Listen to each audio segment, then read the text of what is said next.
Putin.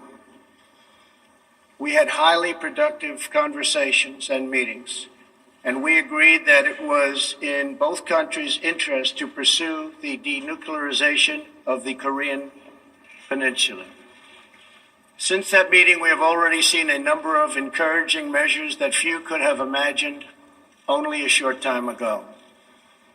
The missiles and rockets are no longer flying in every direction.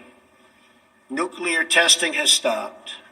Some military facilities are already being dismantled.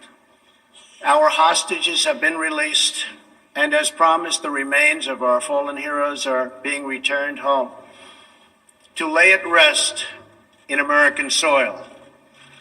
I would like to thank Chairman Kim for his courage and for the steps he has taken, though much work remains to be done. The sanctions will stay in place until denuclearization occurs.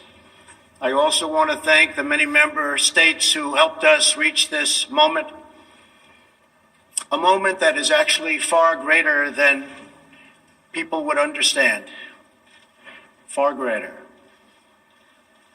But for also their support and the critical support that we will all need going forward. Special thanks to President Moon of South Korea, Prime Minister Abe of Japan, and President Xi of China. In the Middle East, our new approach is also yielding great strides and very historic change. Following my trip to Saudi Arabia last year, the Gulf countries opened a new center to target terrorist financing.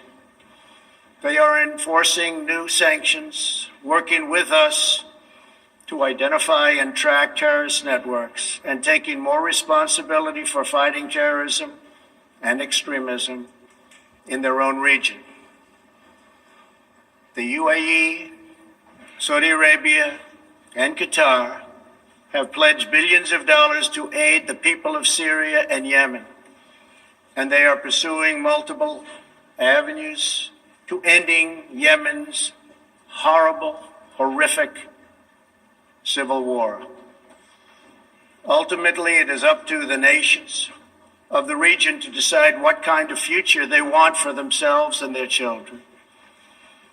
For that reason, the United States is working with the Gulf Cooperation Council, Jordan, and Egypt to establish a regional strategic alliance so that Middle Eastern nations can advance prosperity, stability, and security across their home region. Thanks to the United States military and our partnership with many of your nations, I am pleased to report that the bloodthirsty